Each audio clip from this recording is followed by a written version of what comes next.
So how have you guys been? Doing good. Good, man. Yeah. Not too bad.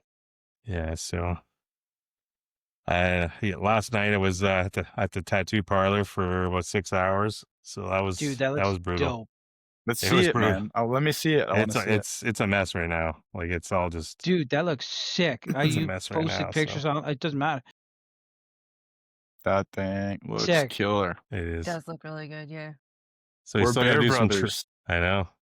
That's awesome. That's why I did it. It's because you're my hero, Misha. Let's be honest. I'm wearing the Stray Sun. So Shucks. how did you boys do at the FDCC? How did you enjoy it? Misha, Justin, I know Valerie wasn't able to attend. I had a great time, man. I mean, those guys know how to throw on an event. I'll tell you that. Oh, it was good. I know Peyton was laughing when he was putting out some of those targets for sure. What I was the heard that you're toughest back though now, Misha. I heard that you're back heard now. I'm back? Yeah.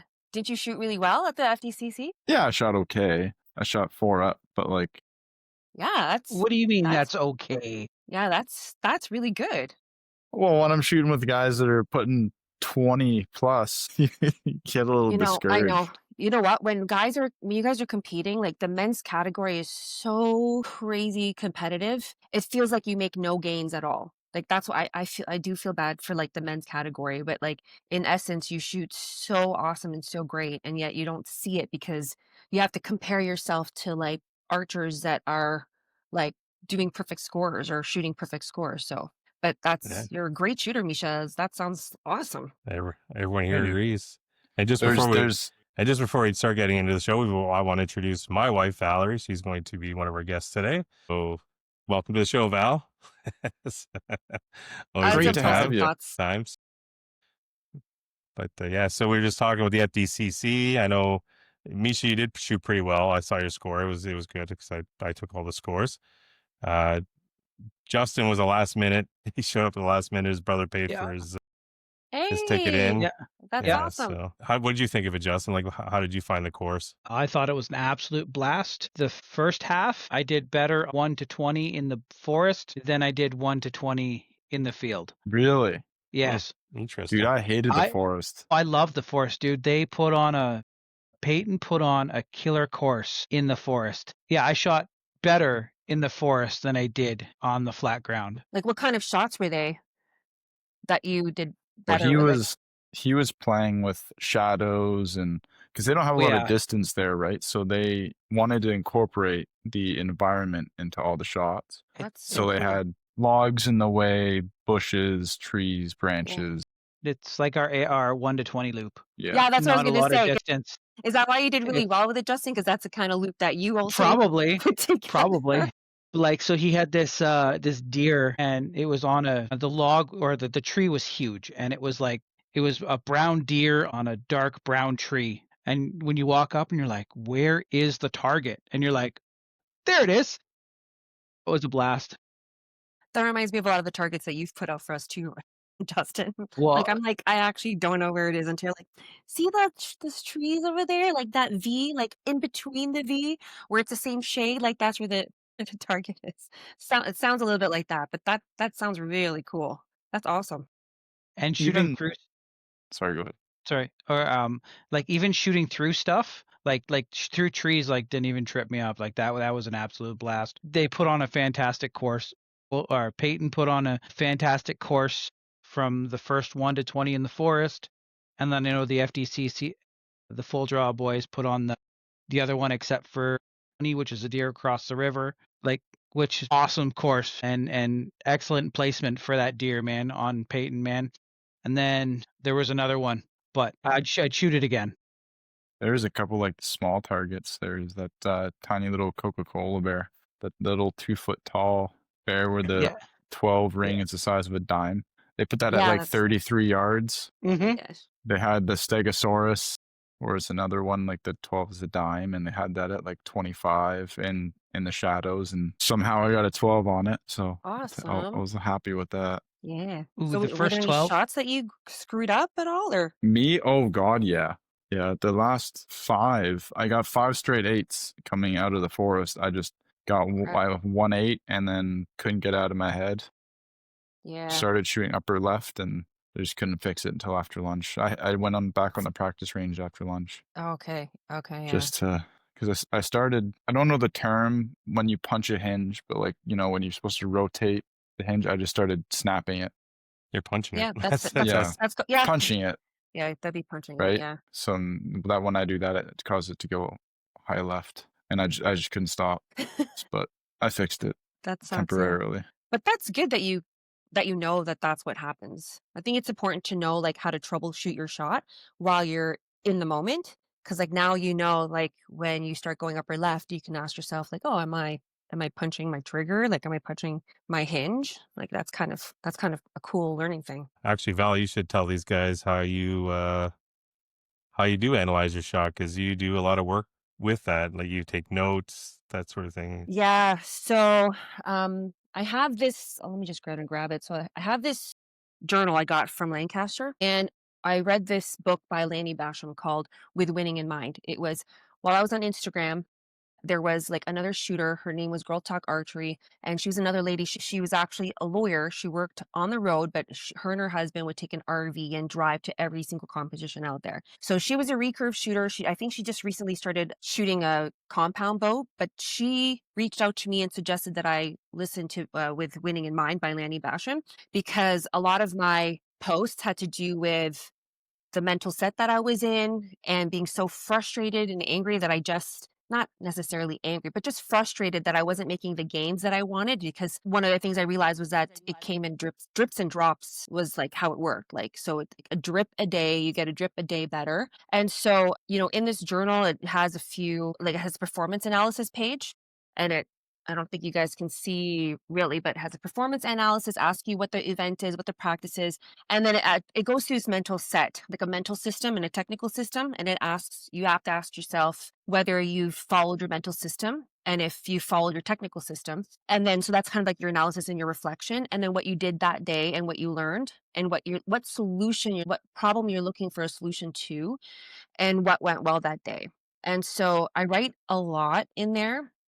And I write a lot about the things at work. And so when I was shooting I've shot with, I went through like maybe 3 or 4 releases. I had a True Ball, I can't Max Pro, and that was fine. It was good. It failed on me a couple times, and then I switched over to Carter release. That failed on me a couple times until I figured out how to fix this on my own. So part of the letdown there was I was using these releases, and because I was shooting so much, what would happen is they would loosen up without me knowing it, and I would literally punch myself in the face. Like I'd be like right here, and like it would release, and I'd be like punch myself right there. And I don't know if you've ever been punched in the face, but it is like instant anger. But like, how can I be? I'm angry. How can I be angry at myself? So then I switched to a really good release. I have the goat, the Carter, just because it's also a really great release.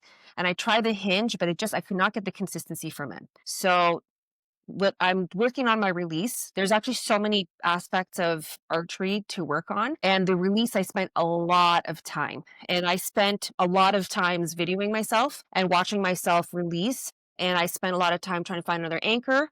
I spent a lot of time angling my release a different way. I spent a lot of time figuring out what fingers I wanted to pull through. There were so many different ways. And like all of them are possible. Like every single way to do it was possible to get X's on the board. So for those of you who might not know, I'm actually coming from a target, like more target. I've done 3D was my first love. And then I got into target, into 20 and then 50, although I hadn't done that a lot. And so, it's possible to get those X's no matter almost like what your release technique is.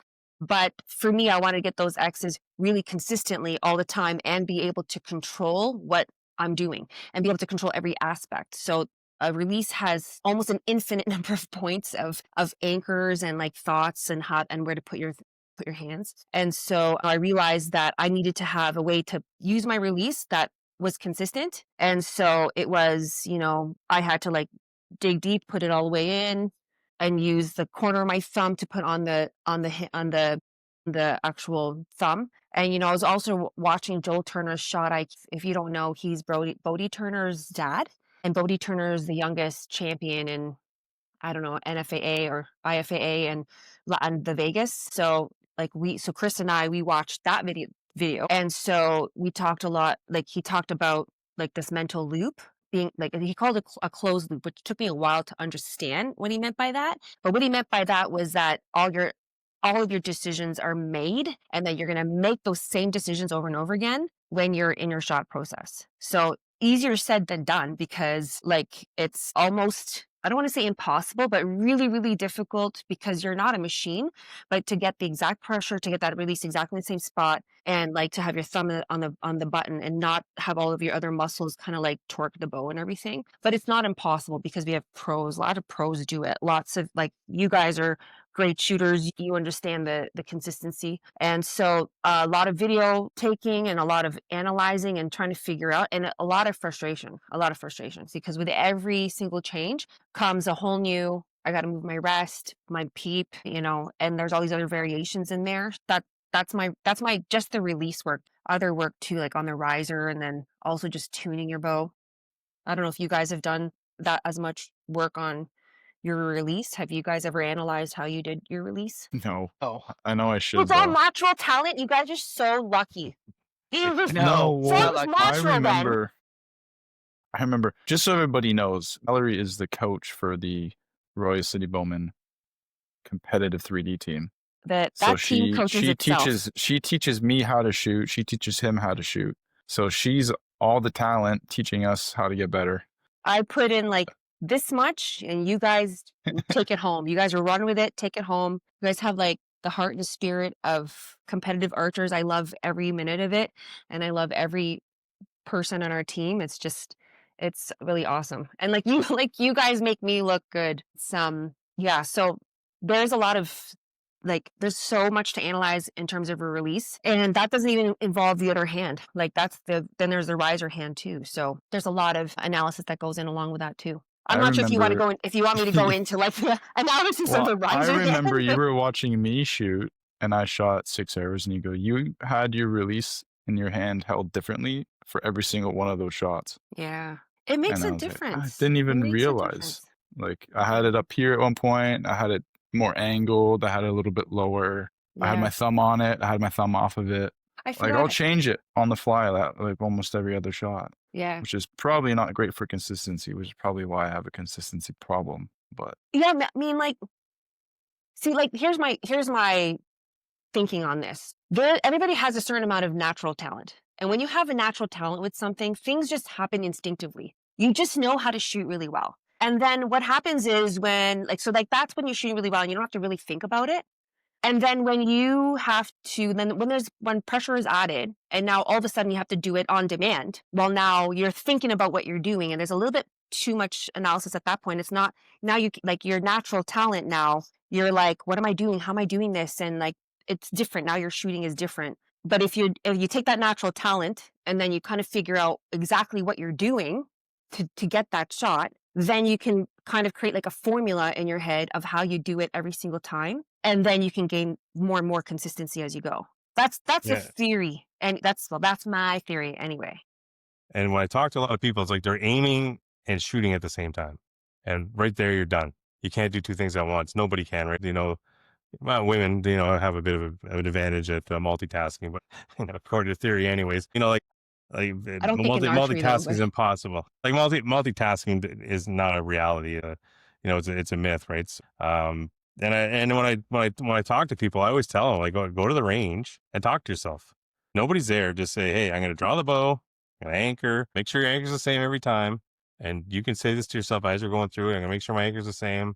I'm going to aim, and now I'm going to shoot. And then how do you shoot? Well, watch your hand, how you're shooting, and try to mimic that, right? So go blank bail in front of something and just, how do I make this thing move? While I hinge, I either got to let this finger loose, or I got to relax my palm. I got to relax the back of my hand or whatever, right? And pull through it.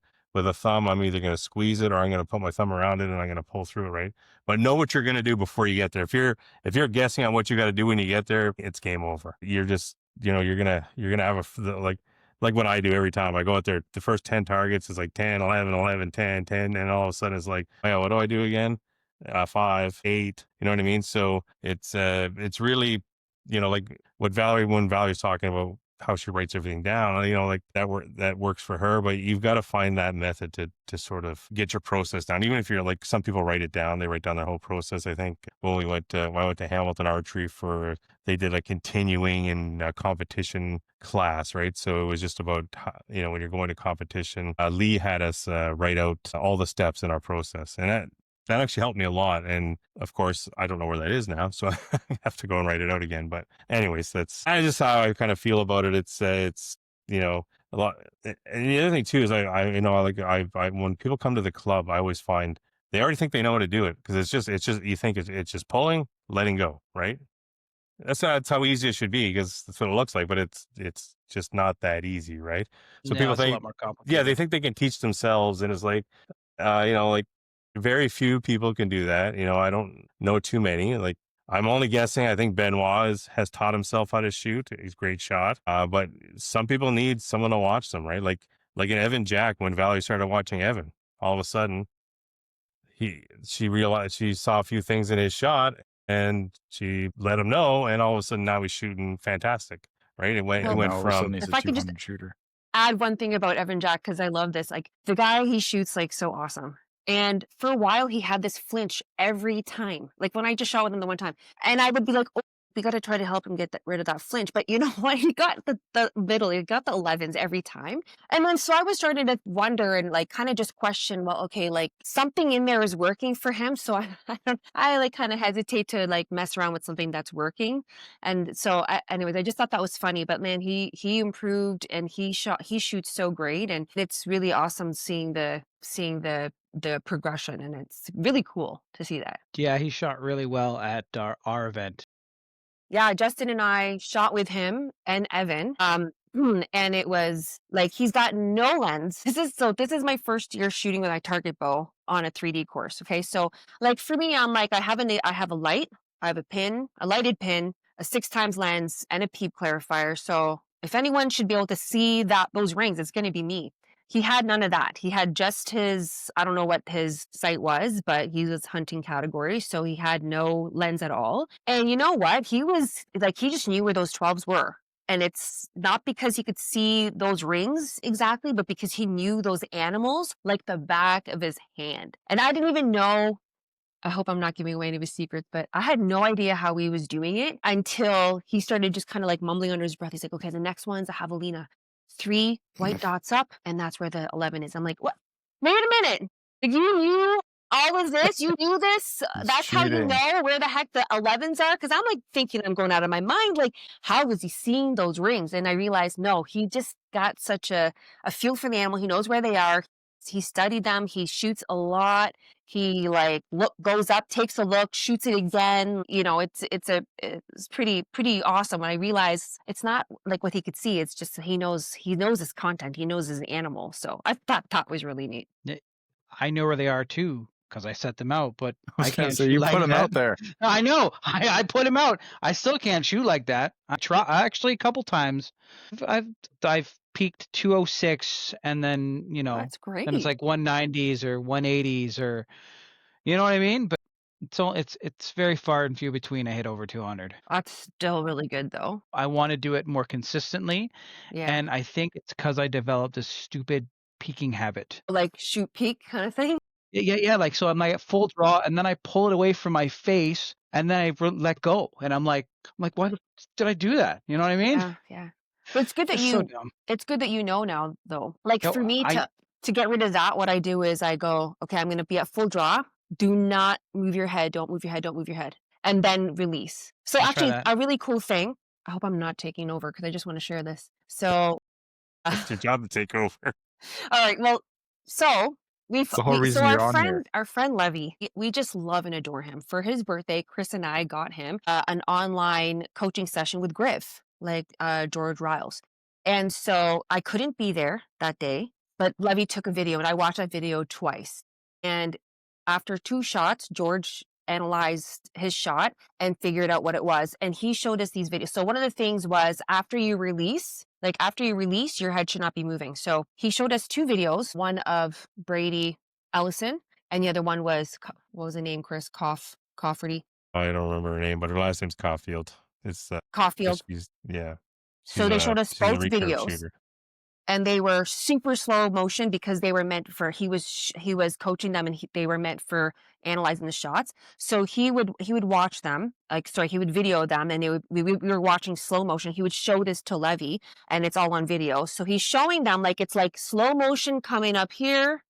And then, like, when he releases, it's like the face, the chin, nothing else moves. You would think it was a statue. Like, it was just so consistent, and no flinch, no nothing. Like, it was just literally they're pulling back and their heads, no movement at all.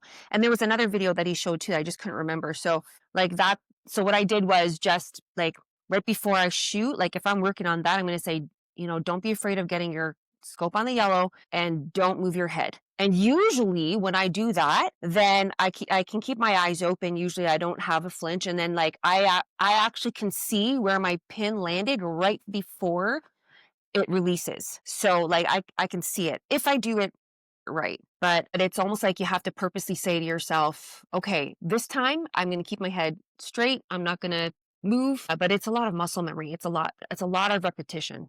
Like psychologically they say, so like I'm also a teacher. So like how many times you have to repeat something to really know it, right? Well, they say 7 to 15 times is the average. Any less than that and you're really natural, talented at that thing. But the thing is that in archery, it's not just like a single point that you're looking at.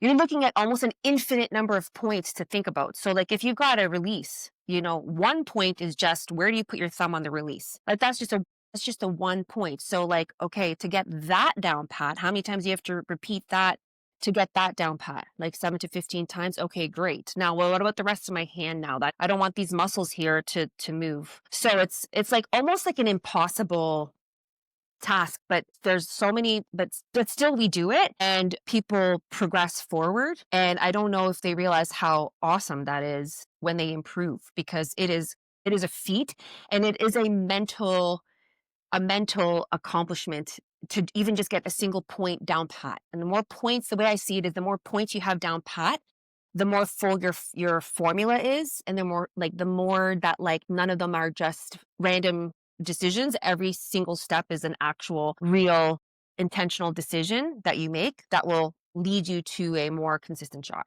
That's all my theory though. It's better There's than a my lot that theory. goes into it. My theory is just grip I and think rip sometimes this I think I think too much, to be Grip and honest. rip. Like I just sometimes it makes me go a little crazy sometimes. Like I wake up sometimes like, hey Chris, remember that problem we were talking about? This is what I think I want to do for the next time. He's for like, oh my gosh, can you just be normal? I'm like, I try so hard, just can't. But You yeah, guys I just get have a it. target in your bedroom just so you can wake up in the middle of the night to fix your problem. We do. We have a target. I don't use it at night because, but there is actually one in our room right there. That would be a hell of an alarm clock. Yeah, I use it to blank bail Thwap. sometimes if I'm working Thwap. something out. But yeah, like I want to talk a little bit about some letdowns too, because there was quite a few of those. If you don't, are you okay if I'm kind of like moving us to another topic right now? It's all you, Val. Yeah, Yeah? It's all sure. you. Okay, because like Yeah. I don't know what it is, but I feel like I've gone through my life and have done so many embarrassing things that I could probably talk about like horrendously embarrassing things. And for me, I just pretend that nobody will ever remember them again. One time I was like, we were at a full movie theater. I was with my little cousin at the time, and I was just running back out to go to the bathroom and get more popcorn and come back in. So anyways, I'm like, it's a full movie theater. I'm trying to run out to get more stuff. Totally slip on the stairs, and my feet go out from underneath me, and I land like bang, like right on the stairs. And I'm like, I did not just do that. And I don't know how long I was there for, but I was just so embarrassed. I was like, I hope nobody noticed. Of course, everybody noticed. So the entire movie theater saw me, and I was like, you know what? I don't even know what to do, but I'm just going to go sit back down and just hope nobody remembers that.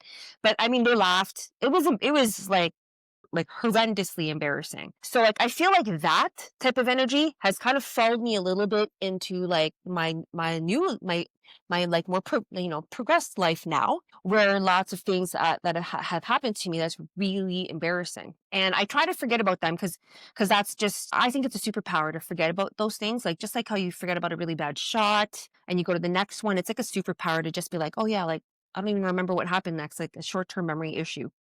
Actually, But Val, you're really good at that. Like you could forget a 5. You just move right on. Whereas a I don't 5 know. bothers me from target whatever plus 10. It'll be the next 10 targets. I can't get over this 5. There's no way I can place now because I've got a 5. And, and then just sorry to interrupt, but No, then I'm you're not. talking to Bruno one time. I'm talking to Bruno at one of our matches, and I think he finished first. He's like, yeah, I shot 3 5s and I got a miss, and I did. Yeah, I did. Well, that was Yeah. So, like but that's one definitely thing an that ultimate like, test. because I know like Valley and I used to do a lot of 3D shooting with, we used to go with Carl Dormer a lot. And one thing that Valerie was Hi, good at Carl. was just forgetting that last shot. Whereas, Carl and Valerie would have to, talk me down from the ledge every time I would shoot a 5s. You know who's really good at that? Justin. So He when is, I yeah, was shooting agreed. with Evan and Justin, like I can't tell you, like I have not, this is not my shooting year. Like I have not been shooting a lot. And so I was constantly stewing because I could not believe I got an 8 or a 5 because I'm like, oh my gosh, I'm just really not shooting that well right now. But Justin is so joyful and so jovial and so like he just jokes like crazy that he just kept like such a light spirit, and then like it just helped me kind of forget about that. Like I didn't let it bother me because I knew where I was in the whole thing, and I just had to finish it, like shoot the 40 and then be done, and then that's my accomplishment for the day. Like my shooting's not been that great lately, so but Justin was really good at distracting everybody. I think Evan was probably stewing too, but Justin was really good at Well, he was distracting stewing. everybody from their Well, he shots. was stewing, Yeah. and he still shot like an animal. So that's good. Yeah, he was pretty awesome. Actually, yeah, so, like, a few really embarrassing things, like, just let's go, like, the SEC. So, I'm shooting with, my it's only my second time doing it now, but, like, Erica, Louise, you're my favorite people to shoot with. This is the second year we shot together, and it was just a blast shooting with them. And there was this one deer that was just in the sun, and I was the only one with a lens. So, like, and, Louise brought an umbrella, and I don't know why I didn't just say, "Yeah, like, can you, like, shield me from it?" I just thought I could see it. And then, so I had my sights on the deer. I thought I was on it. I also have this thing, and you could debate me on this too, but I have this thing where I do not let down. That's my rule for myself. Do not let down. I'll explain a bit later. So I didn't let down, even though there was just a bit shady. And you know what? I friggin' missed that target. I could not believe it. We were 3 from the end. I was in the lead by so much, and I missed the target. And I'm like, well, I might as well just pack it in and just leave right now. Like, I'm gonna call Chris. Chris, do you mind if we just let's just go, right? Let's just leave. But you know what? So it was embarrassing, but I had to tamp it down, and just kind of like, okay, you know what?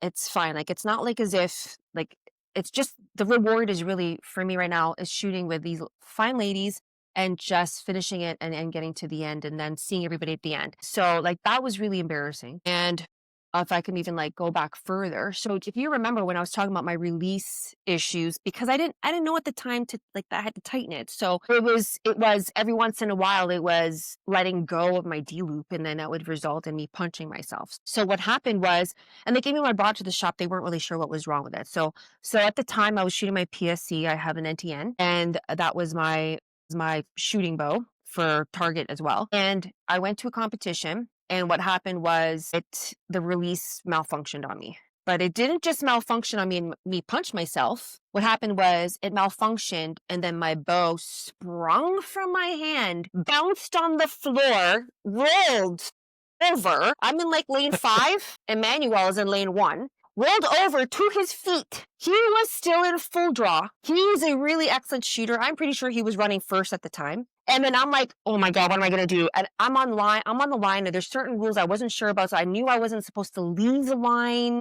but I didn't shoot my bow yet. I had an arrow, and I'm like, I don't even know what to do. I was like just shocked. But I can't remember if I think they took us aside. They took me aside, let me have a couple practice shots, try to figure out what's wrong with my release. I still didn't know that I needed to tighten it up. Shot one more time. Of course, the release malfunctioned, and this time, so like it was so ironic because at the beginning of the shoot, people were they were going through the rules, and one of the rules was no sky shooting because we don't want our lights shot out.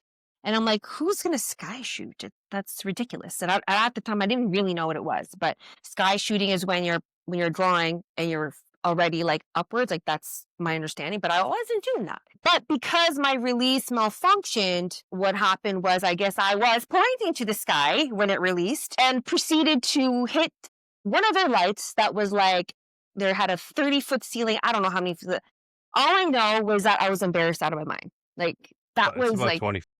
the letdown of the century.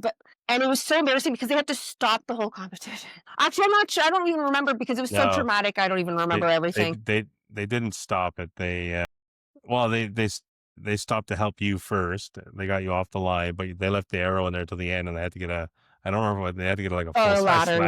yeah. That was Because really embarrassing. because it was at Archers at Caledon, and I think they have I think it's a 20 or 30-foot ceiling up there. So yeah. but you nailed it. You nailed it. You put it in there good. God. So embarrassed. And you know what? Like that was my first tournament, I think, ever. And the people were so nice. They were like, like, listen, you know what? Like, I hope you don't let that keep you from coming back again. And I'm like, because you said that, I'll come back. But I was never wanted to show my face there again. And like for me, I'm just hoping like nobody ever remembers, but it's gonna be kind of hard to forget something like that. But you know, a lot of people showed me kindness. Daniela Webb showed me kindness. She offered me her other release, but frankly, I couldn't use another release. I just was so like just can't stand changes to my setup that it was gonna add another level of stress. So, you know, in hindsight, I probably should have, but that was like one of the biggest letdowns that I can remember. There was a few other moments. I don't know if I fully remember them right now, but that was a big one. That was a big embarrassing one. Yeah, that would have sucked. Yeah. I would probably quit archery if that was me. Yeah.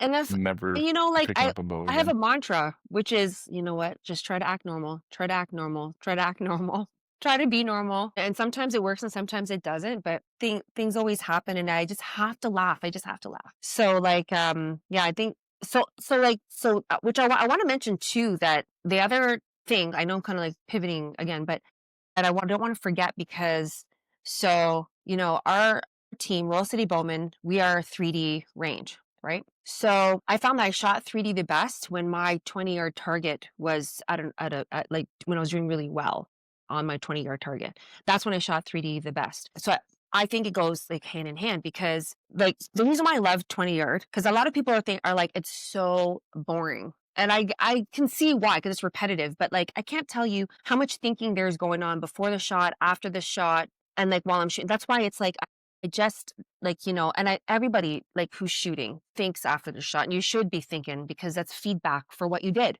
And if you did it the same way as you did last time, then it'll land in the same spot where you were intending to. So what I would like to do, and I'm hoping that the team will follow me to Hamilton Archery and do a 20-yard tournament. Now, I know they're putting this on the podcast. Like, I don't know, like Hamilton Archery is going to have like a whole flood of people go over there. But that's the next thing I want to do is I want to encourage people who are 3D shooters to work on the 20-yard indoor, like, especially during the off season, because I really believe it informs your 3D. Because when you're shooting 20, 30, 40, 50 yard, the technique is exactly the same. You don't change how you shoot just because it's farther. Again, like, you know, if I'm wrong, like I'm open to other ideas because this is just the way I see it. You're going to shoot with the same technique either way, even more so the further away it is, because the more your technique veers off from what your normal is, it's going to be even more evident on a 50-yard target. So that's kind of what I would like to encourage, that over the indoor season, that everybody who wants to improve their 3D go into the 20-yard and do the local tournaments and, you know, prepare yourself to be let down, be okay with being let down, you know, like understand what you're doing with your release under pressure and just, you know, do some tournaments Hamilton Archery is a, great place. They're really upbeat. They've got music. They're like great lighting. Archers of Caledon as well. They've always got a huge turnout. They've got I'm mentioning those two because they hold tournaments and they're closest to me. And I think it's a really great start. And I would like to encourage everybody who's doing 3D to go to 20-yard tournaments over the off season. Is Hamilton Archery Center still doing like by the hour? They have by the Mhm. hour, and they also have yearly memberships. Well, they do now. I believe so. I think they've always No, had. no, they don't. No, they didn't for No, they don't. It's Really? so last couple it's years. hourly. You can buy 100 hours. I can't remember what they have packages, but it's you're buying time. Always Say buying time, $20 yeah. an hour, which is kind of Yeah. Yeah, but the more hours you buy, the bigger the discount is. I can't remember when Valerie and I did the continuing competition, which it was fantastic actually. Like Stephanie Bear came in because she's obviously done a lot of like world class competition. Lee's done a lot of competition as well. He coaches. He like everywhere he takes his kids. He does a lot of the coaching there, and he's done a lot of shooting. And they set up like a really every day, every Monday we'd meet. Was it Monday? I think it was. I can't remember if it was Monday, but anyway, each session was different. You'd practice something different. So Yeah, that was if a lot of fun. if you have the cash and you like again anytime you can shoot your bow and learn something, it's going to improve your 3D. So and I know the three of us anyways love our 3D. Valerie's not the biggest 3D fan. I can tell you guys that much, but she's darn good at it, that's for sure. But she's also really good at targets. So, and I think what made her a really good 3D shooter is a lot of the target that she does. Well, thank you. That's your two. They do go hand in hand, paper and 3D. Yeah. Unfortunately. Justin. Unfortunately. Justin doesn't like paper. Yeah. No, not a fan of paper. Yeah, I know. It's just that, I think that all the archery, even the field and the 50-meter target, all help each other. It depends, if you want to get better at 50 meters, then you work on your 20 and your field, right? And they all kind of inform each other. And it's another world in the target area, in the target arena. And I think for me, it's a lot of fun. And one of the things I'm also looking forward to is Lancaster. That's also a lot of fun going all the way up there. Yeah, it's You guys are socially going? different too. Yeah, we're planning on going. I think Josh McKenzie was saying he's going. Yeah, and he wants a bunch of people to go, but I don't know if they're still following through with that. But yeah, I know Valerie and I want to go. We're going to try to make it an annual thing. There's a lot of you from Hamilton Archery there. Levy always goes. I think Levy's been the last 4 years. Nice. So he wants to make it back to he made it to the round of 16 just before the round of 8 where you get on the platform. Elimination. And he got just before Top elimination. And 16, yeah. Yeah, he won some money for it too. So nice. Yeah, which is not bad. He basically paid for his trip. I think he won enough to pay for his trip. So again, not the most fun thing to do for a lot of people, but it does inform your 3D archery. You can make it fun. I think if you like shooting your bow, for me, I just love shooting my bow. So except for when you don't love shooting your bow. Well, there's times where I don't love shooting my bow. That's for sure. Sometimes a lot more swearing for some reason on the range than I I've remember they're never usually heard him being. swear once. I've Thanks. never shot with him when he's not swearing. I don't know when that would be. Justin, on the other hand, just a lovable goofball. Yeah, totally. Lovable? I don't know. I would say so. Tolerable. Tolerable. That's a better word for it. Tolerable.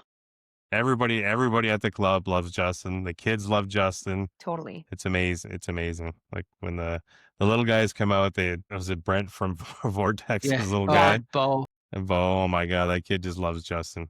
And that kid is intense. Oh my God, he is intense. We love that kid.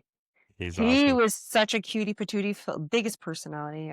But yeah, I think that's one thing I want to work on for this year, aside from getting a bunch of targets at Royal City, is trying to attract more kids. Mhm. Carl, I was listening to Carl Jones on the Full Draw podcast, and he was, his grandkids shoot, right, and they're really good shooters for their age, really good shooters.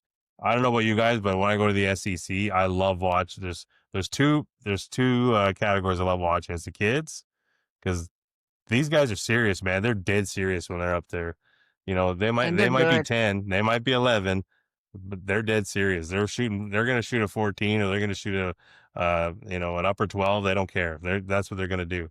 And they know the scores. They know how to, it, dead serious. And then I love watching, and because I usually get to hold the umbrella for Valerie. I love watching the women's hunter, because they love to talk smack. It's the funniest thing you'll ever hear out there. Those ladies talk smack to each other. It's awesome.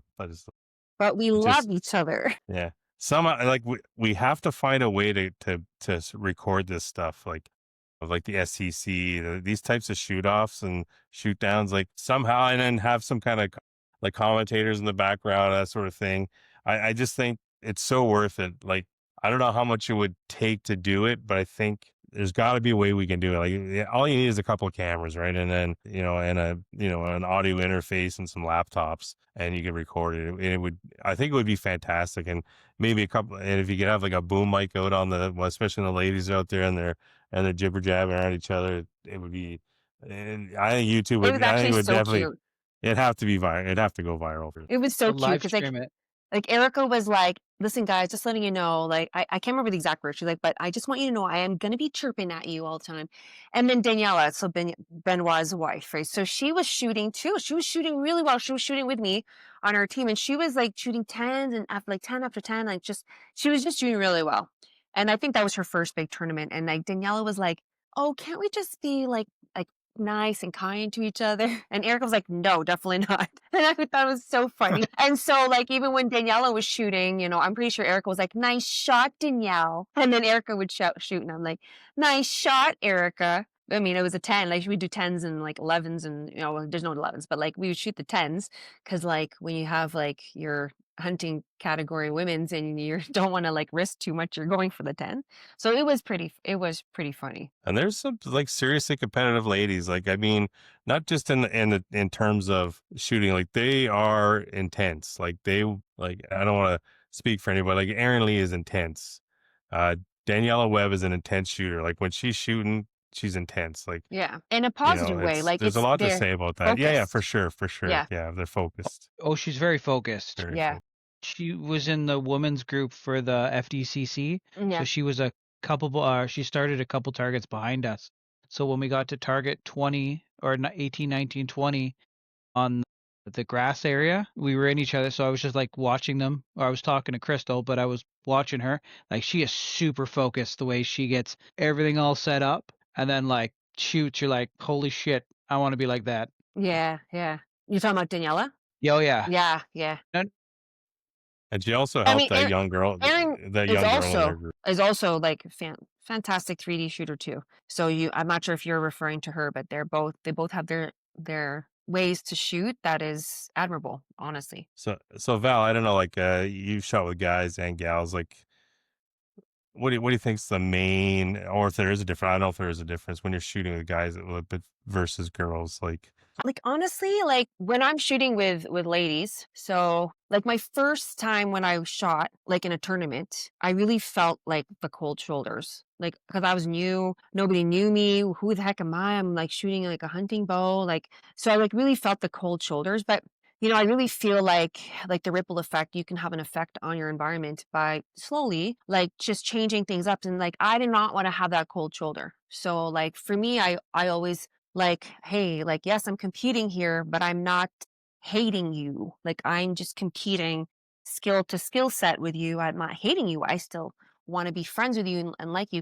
And I think, I mean, like with that mindset too, because I'm not really sure. Like, it's hard for me to say too, because growing up, I was a little bit of a tomboy. I spent a lot of time with guys, and there's a reason why. It's because when I was spending time with the girls, they were really catty, very dramatic, started a lot of fights for no reason, would pick on you. They were very mean.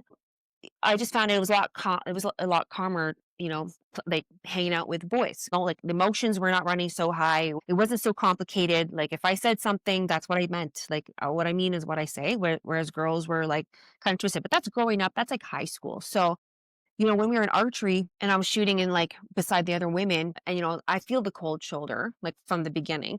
And I said, you know what, I don't really like, I don't feel that. I don't want to feel that. So I would joke around and ask questions and talk to them and just try to show that I'm not here to hate you. So like in terms of like 3D, like so and then it came to a point where almost like anytime I'm at a tournament now, I know the people who I'm shooting with. So, and they know that I'm friendly with them and that I want to, be friends. I don't want to be enemies just because we're competing.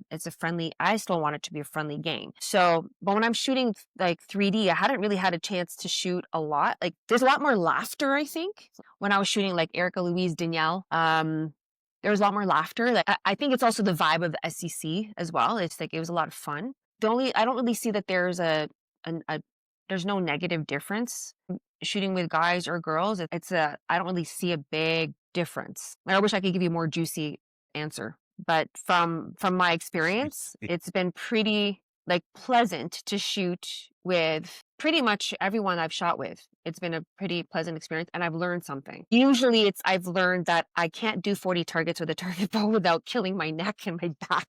That's what I usually learn, because it's a heavy bow compared to my hunting bow. But when I do shoot, like I learn something pretty much from anyone that I'm shooting with. So I think like I'd like to do more shooting with ladies. There's only been a couple though. There's Daniela and Erin. And every time I try to get into one of their groups, it just doesn't work out for whatever reason. But that's okay. I mean, I see them. We're friendly too. So I'm happy to shoot with anybody really. Female shooter at the FDCC this weekend. Mhm. She's only been shooting for like 4 months. Crystal? She was a trap shooter. Elizabeth. Very cool. Yeah, from what I remember, she shot in the W's for the first 20, and then the last 20 awesome. in the W's. Yep. Something like Shot that. well. So for shooting for 4 months and shooting that well is pretty impressive, especially on that kind of course. It was a hard course. Oh, that's awesome. Come to our club. So she did really great. Yeah. I don't know if we're It was supposed very to keep her. impressive. I don't know if we're supposed to keep her confidential, but that's okay. She's famous now. Elizabeth, you're famous. Come to our Famous club. now. Come to our club and join us. Yeah, Agreed. that'll be a lot of fun. That's awesome. And you know what I don't really fully understand is that there's a lot of women who hesitate to get into archery. But I don't know why. I just think that like I'm not sure what the reason is. And once I get down to it, I'll figure it out. But we've been doing a lot of like programming at our club, and we've been doing some like larger private events. And the larger private events, I think, have attracted some ladies because I think they realize that it's something that they can do and that it is fun. And then the beginner shoot too that we had earlier this year was Shooter's Choice. That was the first time we did that, and that also attracted a lot of ladies to come in, and that was also a fantastic event too. I loved that event. It was fantastic. There so many people. I think we should do that twice a year. I agree. Yeah, like so many people came in that I had to pull people that were already participating to like bring the groups around. Like that's how many people there were. And there was a point in time when we had like 13 came on all at the same time. And every single person was busy with someone on the line. And I was like, okay, you know what? Okay, I could do this. All right, all 13 of you, we're going to go over to the far targets. Come over. So I was like, all right, you know what? Like this, I can do this. So, we took the 13 of them, lots of ladies and lots of beginners just in general too. And we all went over and shot our targets. And then luckily, Justin came over, offered to like bring some people over, and then Adam too, who was not expecting to take any people around. I'm like, Adam, you're gonna have to coach. And even a gentleman who brought his wife, and his wife was participating. He was not. I was like, listen, actually, I think it's funny because I was like, I know, I just wasn't sure if we were supposed to do like confidential, but I was like, okay, Amanda, just letting you know, Amanda, you are the next person in line for coaching because everybody else is taken up. I even took Cassie off because Cassie was participating. I'm like, Cassie, you're coach today. You're taking a group of people even through the bush. And she's like, oh, okay. And then she was really good at it. And so then Colin, like after I threatened Amanda to have to do it, she's like, Colin, I give you Colin. And then Colin happily took a group, and he was also really good at it.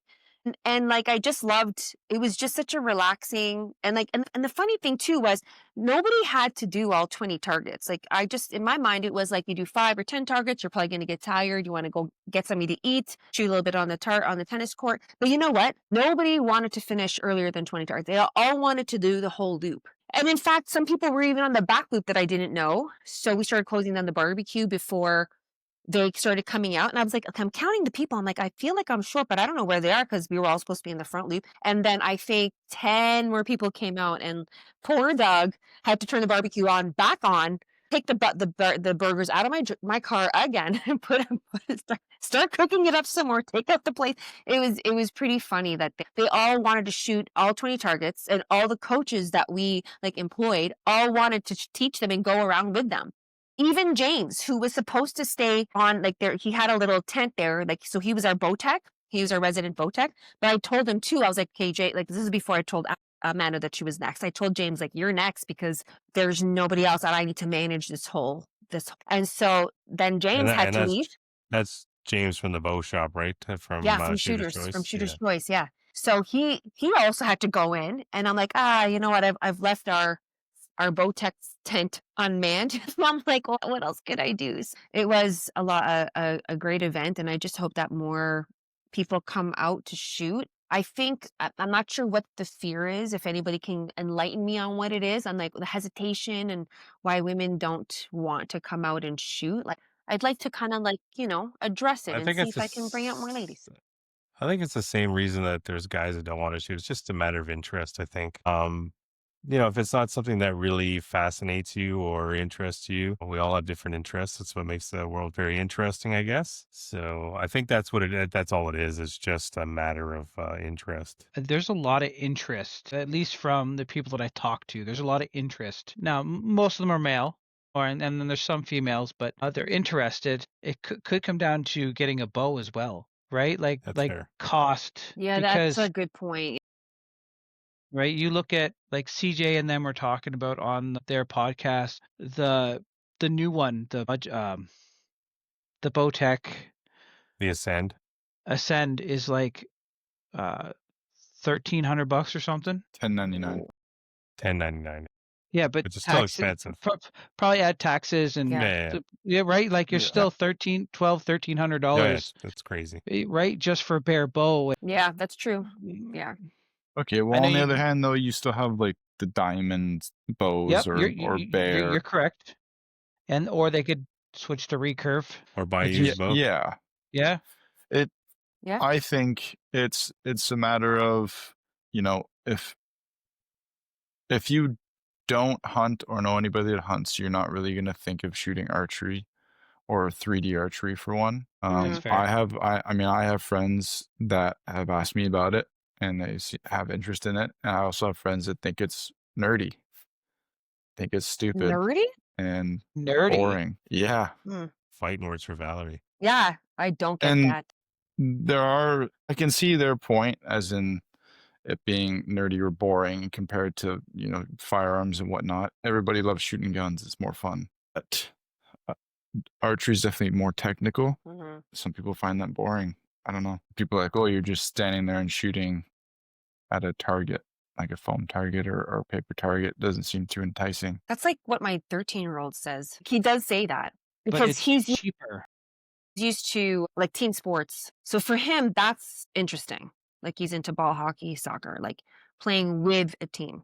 That to him's interesting. But shooting a bow is just not as interesting. Although I have to tell you, he is hella good. We went to Porcupine Hollow, and if I could just share the story. So I don't know if there's a time limit on this thing, but I'll just tell you what the fiasco. Not really. So the embarrassing thing that happens all the time that just seems to follow me through my life. So, what happened was on our way to Porcupine. So it's a heat wave, right? So like on our way to Porcupine, like we're like coming from the hotel. We've got all our bows packed in the car, and we're driving now to the tournament. It's 8:00 in the morning. We're supposed to be there for 8:30. It's a half an hour drive. We just get on the highway and our car starts clunking. And then I'm not good with cars that are clunking. I'm really not good at that. For me, I'm like, oh my God, like pull over. We can't keep going. But like luckily Chris was driving because he just kind of knew what to do, and he drove us straight to Toyota. And so what ended up happening was, so I thought, oh man, we are so screwed right now, because now who knows what that could be. That could be thousands of dollars, and we might not even, I might have to stay an extra day in, where were we again? Close to Ottawa. So we were out, so we went back to the hotel, and I was like, okay, you know what? Let's just get a car rental. I have no idea what we're gonna do. And we were like talking to Justin too, and he's like, "Oh man, like you guys, like yeah, like we're okay." Where I got to the hotel, so called the car rental. Walked to get the car rental because it was like a less than a kilometer. And while we're picking up the car rental, I got a phone call from Toyota saying that our car was ready. It was not even 2 hours. They had just finished telling us that we were not going to likely, like, 'cause there's a lineup, like it's a Saturday. So like there's people who have already are coming in for service. So I was like, wow, are you serious? So anyways, it was a spark plug. They replaced it. They did us a kind favor of putting us first, replaced the spark plug, and brought, like, then we were back on our way, and we were back in our car back to the tournament, and we actually get there like around noon, like 11:30 or noon. And then Carl, I just thought, you know what, that's it, we're out, like whatever, it's fine, we'll just see our friends and then hang out for a bit. But Carl was like, you know what, I'm gonna let you guys shoot. And I was like, no way. Like, yeah, so he got one of his friends to walk around with us in the first 20. I was like, oh my gosh, that is the nicest thing. Like, that guy had already been working all morning, and now he's gonna take us again. Like, that is really very nice. So And this it is was where, bloody hot. oh my God. It was So bloody it was hot. me, Chris, Wesley, and Russell, 13 and 11-year-old. Okay. First of all, they've never shot in a tournament ever. So like, this was their first one. And so, but you know what? They were doing really well. And all of a sudden, even though Wesley has already, told me that he doesn't love archery, which I'm like, how could you not? He was like focused. He was like he's got a hunting setup, but he's got pins. And he was shooting really well, and he got upset when he was not shooting well, and he ended up being second in his category. But he ended up loving it while he was doing it. He loved doing well, and he loved it once he got into it. So I thought that was really interesting. So I have a theory that if you just get a bow in someone's hand, let them try it a couple times, see that they can hit a target with just a simple recurve bow. Like, I think people might like it. People will love it. Give it a try. Okay. And also, not only that, but like, even if you're not loving shooting, you're part of an awesome community where the people are just, I can't complain about one person in Royal City. Like, everybody's pretty awesome. Are you trying to think of like, who can I complain about? Well, like, for the most part, it's a very enjoyable experience when we go, and we have events, and like, when you go somewhere where everybody knows your name, it's a lovely experience. It's awesome. Just on that note, just talking about the club, Val, you want to just maybe tell the folks a little bit about the 3D program and what you plan on doing next year, and we'll kind of Yeah. just we'll close it off that, since you don't let down, so you can't really tell us about that. Oh my gosh. Do you want me to tell you a little bit about that? Yeah. No, that's all right. You Actually, can but if I you'd do like. have a story about that. Another embarrassing story, because I was shooting in the provincials last year. I forgot about this one. I was shooting the provincials last year, and I have a rule where I don't let down. And the only reason why I have that rule is because it creates another pathway of decision making in my loop. Now I have to decide, am I going to let down or not? And I don't have room for that right now in my loop. So that's why I don't let down. So I told myself I'm not going to let down, but for whatever friggin' reason, I decided to let down. And because I didn't practice letting down, I just forgot to take my thumb off my trigger first before I let down.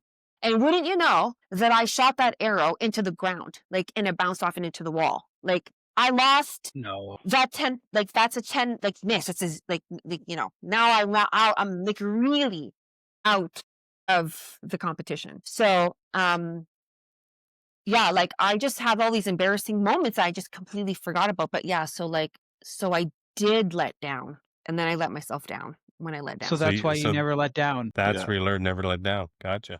Half and half. Yeah, but I had already told myself not to let down at that point, and I still did it. I don't know why I did. I just, for whatever reason, I don't know why I went off script in my head. But anyways, the 3D program you were asking. Sorry, I'm like way too energetic for 10 o'clock at night. But the 3D program. You know what? Archery is an expensive sport. And also it's a very individual sport. So like a lot of the times you are shooting on your own, you're by yourself, you're in your own head. So what we did last year was we kind of had like one event that kind of encapsulated and hopefully solved a bunch of problems. And that was we had a 3D in-house tournament for our team, like a team tryout, and also your chance to win a spot at nationals. Okay, so from like everybody who who came and like tried out, they were placed on the competitive team because you have the heart of a competitor. Like that's what I look for, the heart and spirit of a competitor, and represents for Royal City Bowman. And so what we're going to do that again next year. Now nationals this time is going to be more local. So we're hoping to send more people this time to nationals because we want to encourage shooting. We want to encourage competition.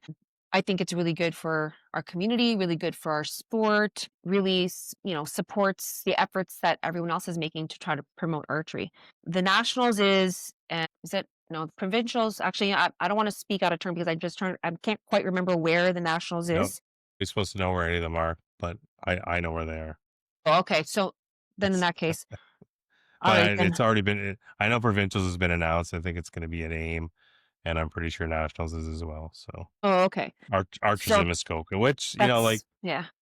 as much as I'm a little bit annoyed because we would have wanted to have provincials at our club. Yeah. I know we've talked about it a few times, Val, and I know Dylan and I were, we've talked to the folks at Archers Ontario, but they don't really tell you what you have to do, but apparently you got to apply 2 years in advance, which we were not aware of, and don't get me wrong. Like Gord Shields is a great guy. So the fact that he got it is fine. It's not in Central because it's in Muskoka, but anyways, I would like to have it at our club, but like I said, it's aims are like that. It's going to be a great shoot because they have a fantastic piece of property there. You have to be a bit of a billy goat Misha will know about this because he did TAC. It's very similar to that kind of terrain where there's a lot of up and down, there's a lot of walking. Do you need spikes? I remember you don't need spikes, but mountain climbing equipment's probably useful. I know I actually went, I remember because it had rained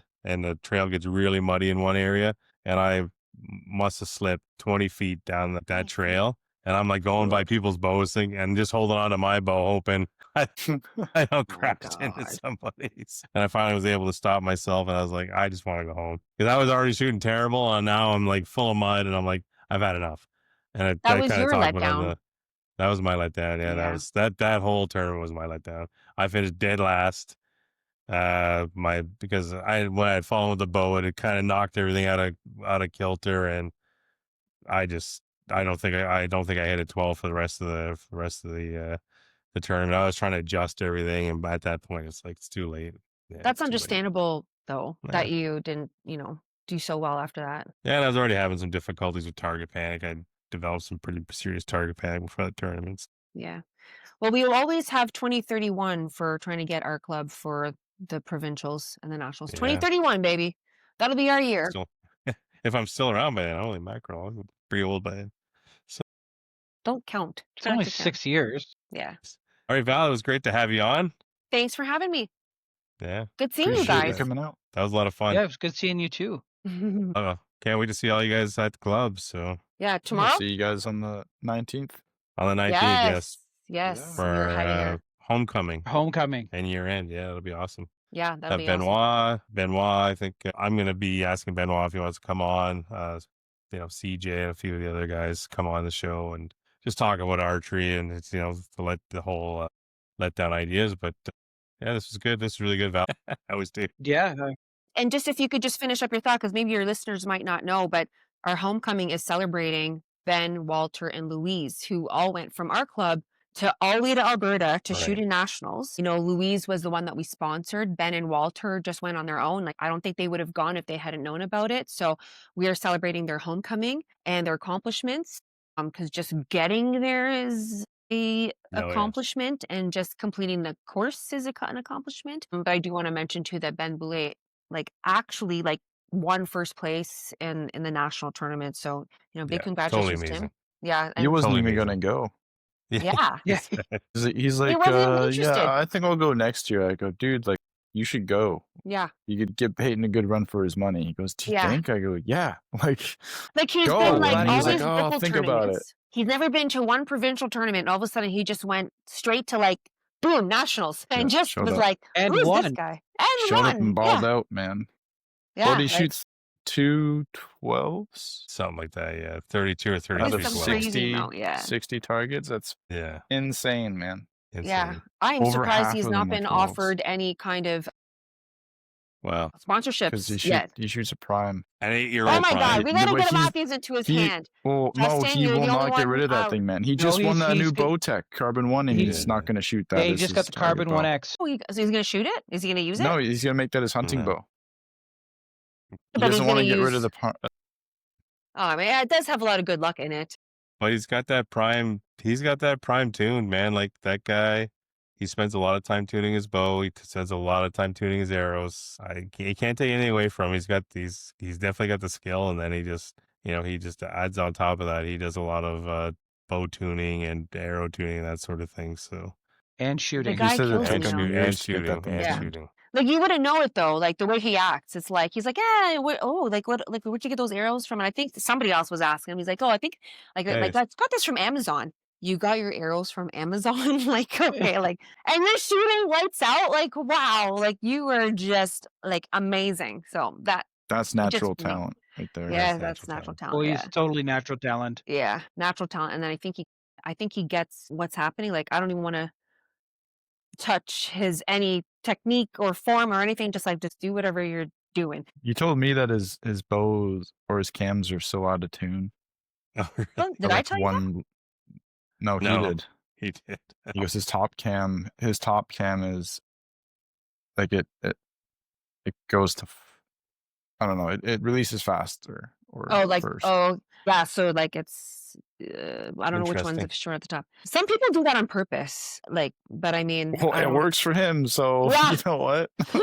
Just Yeah. whatever. Yeah, don't fix what ain't broke. Yeah, and we're not going to question Exactly. it either. We're just going to let it Nope. ride, let it go. That's pretty awesome. Well, he won the FDC because of that. Yeah. Yep. He won that new all bow three of because of them. that. He won all three. Yeah, And Three big Yeah, too. incredible. And he won big too. Yeah. Yeah, that's Yeah, Josh Webb came second. Josh Webb, With a he shot 422. 22 too. Yeah. 16 that's 12s. insane. I don't think he's used that hunting bow for 3D. I think this is the first 3D match. I might be wrong, but I'm pretty sure this is the first time Josh has used that. He shot it before, but I don't think he used it in a tournament before. So that proven. Yeah, that He's guy's very nonchalant about his score. Josh Webb. Yeah.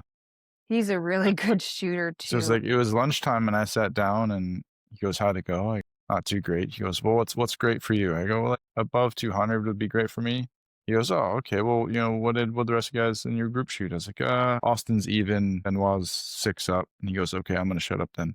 I go, It's what are you? 14 He goes, I'm up 14. I go, "Oh, okay. Oh my Sure. God, he had no idea Yeah. whether it was. Yeah, he had no idea That's so that funny. he's kicking everybody else's ass. So funny. Anyway, Anyways, all right, He's that was a good. great episode, guys. Thanks I for hope you having all me. have a good night. Yeah, Thanks for being yeah, had. you'll thanks for probably coming come on. back. Yeah, you'll probably have to come back. Mm. Yep, course. exactly. Are you guys all shooting on the 13th? what are you I talking I'll be about? there. Yeah, I don't know what you're talking about, Justin. Yeah, Justin. I'm just saying the 13th. No one Exactly. knows. No one knows exactly. I'm confused. Anyways, good night, guys. Have a good one. All right. See ya. Bye. Good job.